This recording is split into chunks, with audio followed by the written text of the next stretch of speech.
beloved, Boss Mike, Cervera. Alam nyo po ba, ang pulsyon ng bayan, ang pulsyon ng mamamayan tulad natin, payag, sang-ayon, ba sila sa impeachment ni Sara Buday? Kayag ba? Pakinggan nyo. Eto. Daw sa mga Pilipino ay naniniwalang dapat unahin ni Vice President Sara ang pagresolba sa mga pangangailangan ng bansa. Si Brigada Chief Ayan na mga kababayan. Oo. Thank you naman, Delia Sakoko. Opo, pasok mga suki. Pasok. Matibag sa detalye, i-brigada mo. Brigada Live Report. Nais ng maraming Pilipino na pagtuunan ni Vice President Sara Duterte ang mga isyu sa bansa at harapin ang mga alegasyong korupsyon at impeachment na ibinabato sa kanya. Kita nyo mga kababayan ko? Mayoryang Pilipino ang nais na dapat unahin ni Buday. Ipaliwanag ang kanyang mga kinurakot na yan. Leticia Villamil, thank you naman. Di ba? Ay ano yung sinasabi nila na hindi daw, wala daw interes ang taong bayan dyan sa impeachment trial na yan. Eto na mga kababayan, nagkaroon ng pa-survey kung sino man. At eto ang lumabas. Karamihan ng mga Pilipino, higit mga kababayan, sa mga Pilipino, ang nais na itong si Sara Buday ay pagtuunan niya ng pansin ang kanyang mga dapat ipaliwanag na ninakaw sa bayan. 88% sabi nga ni Michelle, ni Michael. Tukayo! Tuloy! Ang mga isyu sa bansa at harapin ang mga alegasyong korupsyon at impeachment na ibinabato sa kanya. Nako. Batayan sa survey ng Social Weather Station o SWS na isinagawa.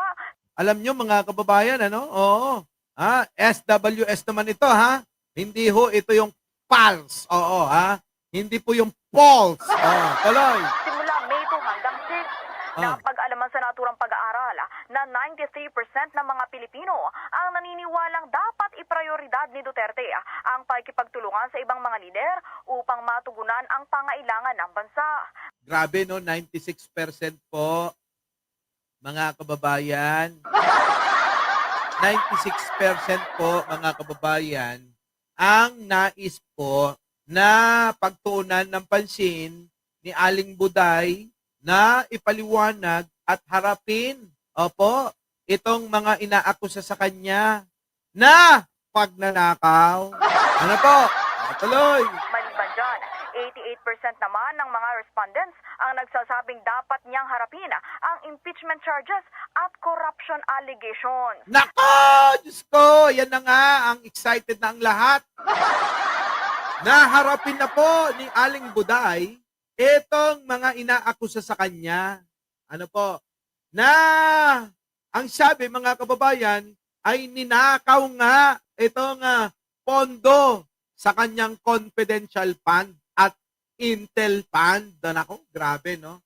Baka mamaya mga kababayan, hindi lang huyan ng madiskubre ng Senado at maipakita ng mga prosecutor dito sa gaganapin na impeachment trial, mga kababayan? Grabe, no? Matindi, no? Sige, tuloy. Samantala, naniniwala ang 59% ng mga Pilipino na nararapat ipagpatuloy ni VP Sara ang kanyang tungkulin bilang pangalawang pangulo habang iginigiit naman ang 50% ng mga Pinoy na dapat na siyang tumigil sa pamumuna sa gobyerno. Yun, dapat lang, mga kababayan, dapat kasi tama na no? Fake news peddler, totoo yan. Si Jack Ma, may-ari niyan. Ha? Yung kamukha ni Jack Ma. So, ngayon, mga kababayan, baka naman pwede nyo nang ituloy yan, Yung impeachment trial na yan. Bakit, mga kababayan? Abay, ang mga Pilipino po, mga kababayan, abay, inip na dyan. Kaya, sana, ituloy nyo na yan. Ginagago nyo na yung mga uto-uto. Ha? Sa totoo lang, ginagago na nila yung mga uto-uto, mangmang at mga tatanga-tangang mga DDS. Ano? Ha? O, ganun po yun. Siyempre, alam niyo po ba, yun po yung kinakatuwa ng kampo ni Duterte habang kayo ay patuloy na nagpapauto at nananatiling mangmang, tatanga-tanga, at matindi ang kabobohan, abay tuwan-tuwa silang ginaganyan kayo. Oh, di po ba mga kababayan? Totoo yan. Ay bakit kanyo? Abay ginagawa na nga nilang santo. Oo, mga kababayan ha, ginagawa na nga nilang santo yan eh. Sa totoo lang. Oh, nasan na yon? Boss Mike, pakita mo. Okay, kulang na lang mga kababayan. Oo, eto, tingnan nyo. Kulang na lang santong-santo na si Santo de Gunyo. Ayan mga kababayan, oh. Dinadasalan na nila ang kanilang Santo de Gunyo. Ayan oh, mga kababayan, eto ho, yung para bang tilang mga nagdadasal na kulto. Si Digong mga kababayan, ang Diyos ng mga DDS. Si Digong mga kababayan, ang tila ba mga kababayan, Gino-Diyos na nila. Kulang na lang mga kababayan, kita nyo, ipalit na nila sa kanilang simbahan. Ito na nga daw yung tawag Poong Nasarehas. Oo. Natatawa ako dito sa litrato na to. Mga kababayan, tila bang nalilipasan na ng mga gutom ang mga iyan. Di ba?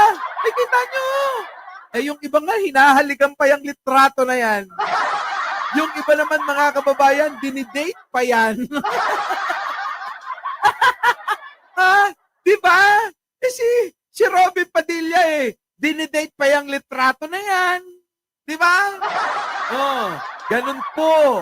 Ganyan ang kulto na yan, mga kababayan. Matindi na.